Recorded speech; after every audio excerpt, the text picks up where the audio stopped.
शिंदी। ये 25 जनवरी 2022 की मुरली के ऊपर कुछ विचार हैं। लगता है कि इस सप्ताह बाबा का टॉपिक है अशरीरीपन पर। रविवार की मुरली उस पर थी, कल की मुरली उस टॉपिक पर थी। आज भी शिव बाबा हम सबको कह रहा है कि बच्चे, देह सहित देह के सर्वधर्म को भूल अपने को अशरीरी आत्मा समझो। बाबा आज बड़े सुंदर शब्द में समझा रहा है कि दो प्रकार के शिवालय हैं। वैसे मंदिर का नाम दो आधार पर बनता है। कई मंदिर जो भी देवता अंदर जिनकी मूर्ति बैठी है उस देवता के आधार पर नाम रखेंगे। समझो सिद्धि विनायक मंदिर, अंबाजी का मंदिर, तो जो देवता है उसका नाम से मंदिर का नाम बनता है। और दूसरा होता है जो स्पॉन्सर करने वाले होते हैं ना, उनके नाम पर मंदिर बनते हैं। तो कई मुरलियों में बाबा बिरला को याद करता है, तो उनका कई मंदिर जैसे नाम से बोलते हैं ना, बिरला मंदिर। तो बाबा समझा रहा है कि एक शिवालय है शांति धाम, परम धाम, आपका स्वीट होम। तो वहाँ शिव बाबा खुद देवता है ना, खुद बैठा है। तो वो उनका मंदिर है, वो हाईएस्ट स्थान है क्योंकि वहाँ शिव बाबा रहता है। तो वहाँ प्योर लाइट, प्योर शांति, प्योर सब कुछ बहुत होली स्थान है। तो आज हम उस ऊंचे से ऊंचे मंदिर में अपने मन को बार बार लगाएंगे। अपने को अशरीरी आत्मा, हमारा भी वही घर है, असली घर। और हम बाबा के पास, यह बाबा का मंदिर है। हम एंजॉय करेंगे उस होली प्रेजेंस से। और फिर दूसरा मंदिर, दूसरा शिवालय जो शिव बाबा बनाता है, और वो शिवालय है सतयुग। शिव बाबा स्वर्ग बनाता है। और उस शिवालय में कौन सी मूर्तियां हैं? हम सब देवात्मा, ठीक है ना। तो ये शिव बाबा का बना हुआ मंदिर है, और वो है शिव बाबा का रहने का स्थान, वो मंदिर। तो बाबा समझाते हैं कि जन्म बाय जन्म हम सोचते रहते थे कि हमारे मृत्यु के बाद हम कहाँ जाएंगे, हमारी आत्मा कहाँ जाएंगे। हम समझते थे कि शायद स्वर्ग में जाएंगे, भगवान के पास जाएंगे, अथवा कहाँ न कहाँ हम ऐसे मुक्ति, मोक्ष, निर्वाण ऐसे मान्यता रखते थे। और बाबा समझाता है कि ऐसे कुछ होता ही नहीं है। आप यहाँ ही पुनर्जन्म लेते रहते हो, कहाँ जाते नहीं हो।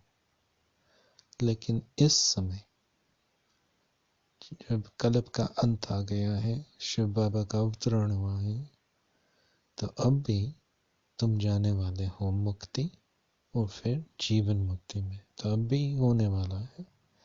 तो इसलिए इस समय आप अपनी बुद्धि को इस वर्तमान से निकाल करके भविष्य शांति धाम शिवालय और स्वर्ग शिवालय वहाँ लगाते चलो। बाबा समझाते हैं कि आप सब आत्माओं का ये विशेष पार्ट है कि आपका गोल्डन एज दुनिया के गोल्डन एज से मिलता है। भारत का भी गोल्डन एज सृष्टि का गोल्डन एज से मिलता है, ठीक है ना। तो ये आपका विशेष पार्ट है। वैसे हर आत्मा का अपना अपना पार्ट है, और हर आत्मा को अपना golden, silver, copper, iron age होता है। जो अब भी परम धाम से अवतरित होते हैं उनका भी गोल्डन एज होता है, परंतु होता है अभी कलयुग अंत में। परंतु आपका गोल्डन एज सृष्टि के गोल्डन एज से मिलता है, तो ये विशेष पाठ है। भारत का भी गोल्डन एज उस समय था, सत्युग में था, तो भारत भी अनादि है।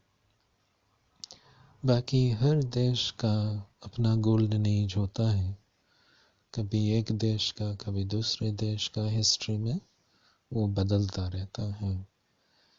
देखो, हजारों वर्ष पहले इजिप्ट में बहुत बड़ी सिविलाइजेशन, कईयों ने देखा होगा टीवी पर, कई गए हुए होंगे पिरामिड्स देखने के लिए।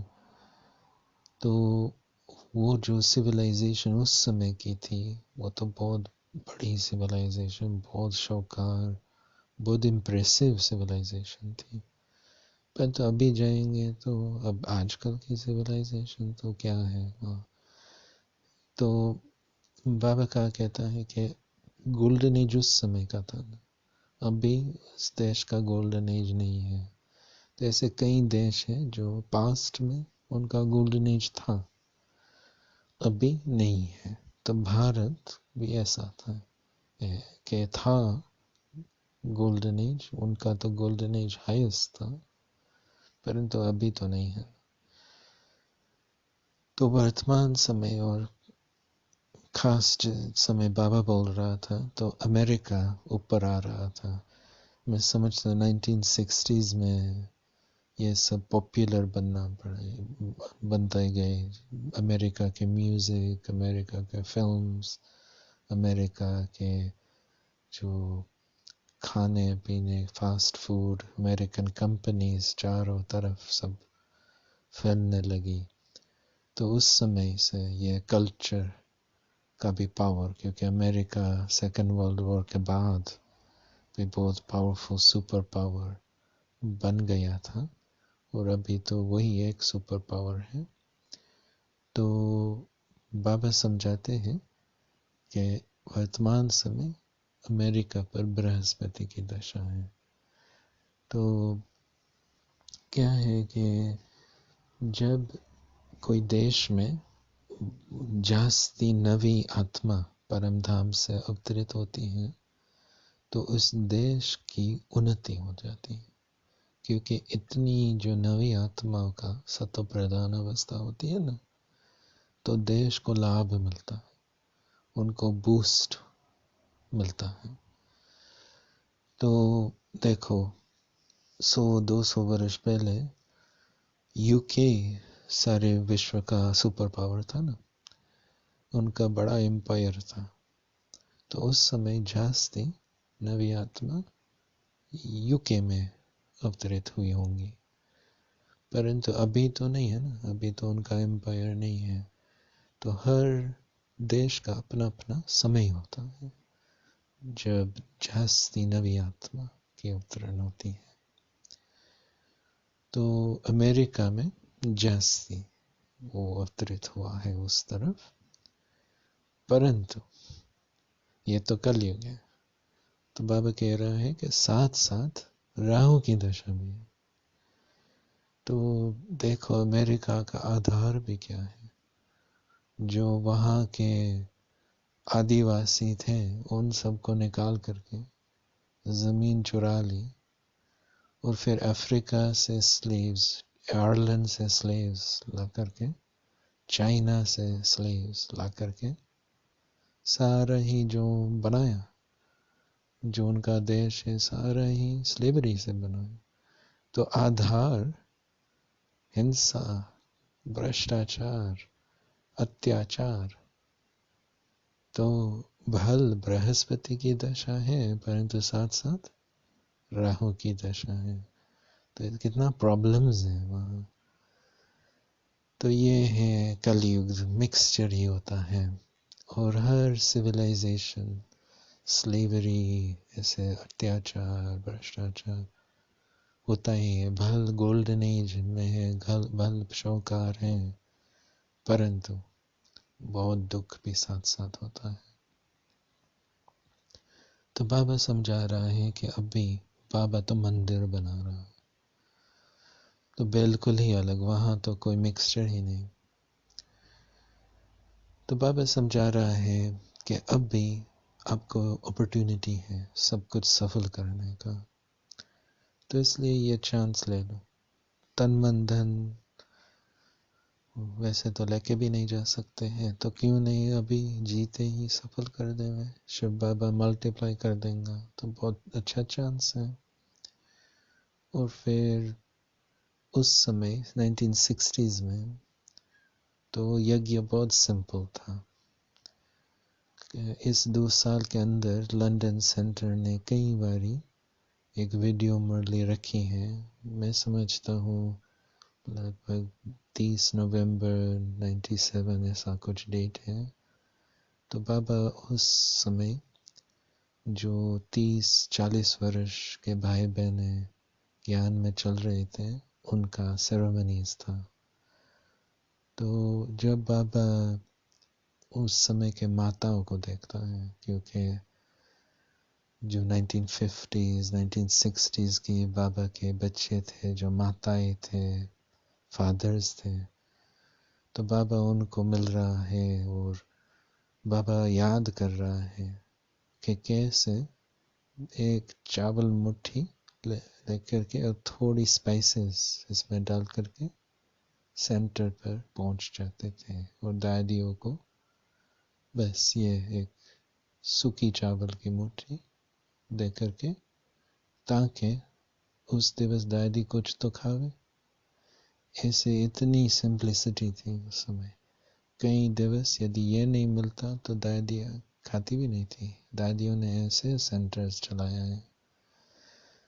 तो बाबा कह रहा है कि गरीब निवाज हूँ, तो इसलिए आप मुरलियों में यह उस समय बहुत सुनेंगे, क्योंकि रियली उस समय बाबा के बच्चे और बाबा की संस्था बहुत सिंपल थी, तो इसलिए बाबा गरीब निवाज।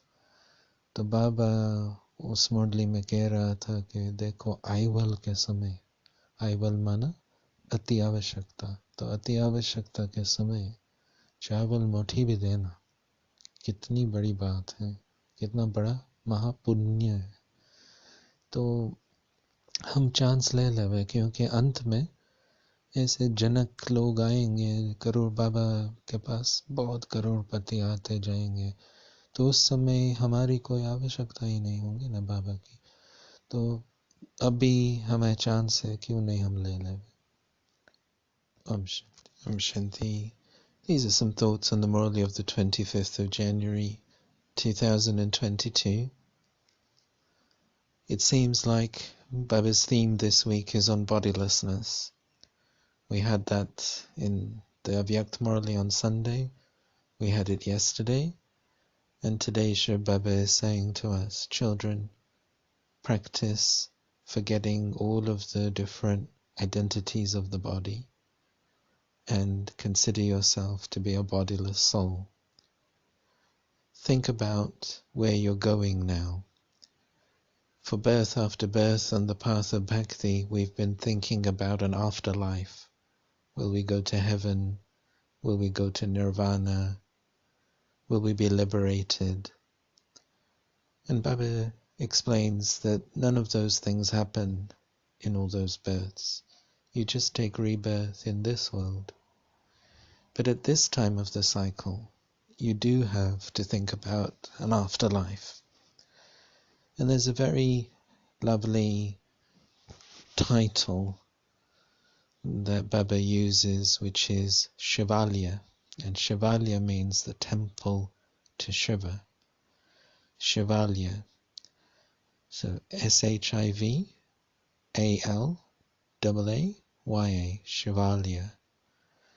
And Baba's explaining that there are 2 temples to Shiva, 2 Shivalyas. Generally in the world, if someone has a temple, the name of the temple will either be based on the deity to whom that temple is dedicated. So for example, if it's a temple to Jagadamba, the World Mother, then it might be called the Jagadamba Temple. And the other basis of naming would be a sponsor. So, for example, Baba mentions in the Murli the business person Birla, and his temples are often called the Birla temples because he sponsored them. So Baba is explaining that there are two Shivalayas. There's one where Shiv Baba lives, so we could call that the highest heaven. So Baba is saying your sweet home, the land of silence, that's a temple to Shiva. Shiv Baba lives there. You also live there as souls. So that temple is a place of purity, of silence, of holiness. And so today in our meditation we can practice that. And then Shiv Baba builds a temple as well. And that's the golden age, that's heaven. And in that temple you deity souls exist. And that's also a place of purity and peace. But there's also happiness. And so Baba is saying that for you now, your intellect goes into those things. For the world, of course, every soul has their own golden age. And at this time, even at the end of the Iron Age, there are some souls experiencing their golden age. They might be freshly from the soul world, so they also have to have their own golden age. And every soul must pass through their stages of gold and silver, copper and iron. When a country has a lot of souls from the soul world, then that country also blossoms. It goes through a golden age.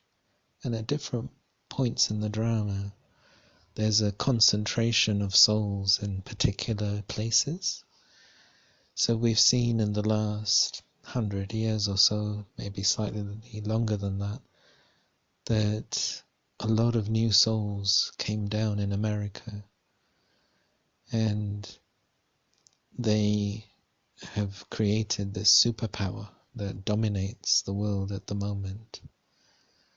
And particularly when Baba was speaking in the 1960s, America was really revolutionizing everything, wasn't it? And all of the things that are in our world at this time, they mainly began around that time, didn't they? Whether it's popular culture, the types of food we eat, the clothes we wear, the movies we watch, and so on.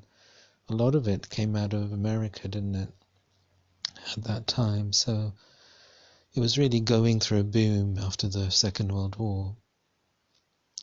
And what you have is Baba saying that it was going through a period of the omens of Jupiter. But this is the Iron Age. And the thing about the Iron Age is that there's no singularity. There's massive contrast. So Baba is saying together with those omens of Jupiter, America also has the omens of Rahu. So those are omens of the retrograde. Because what's the basis of America?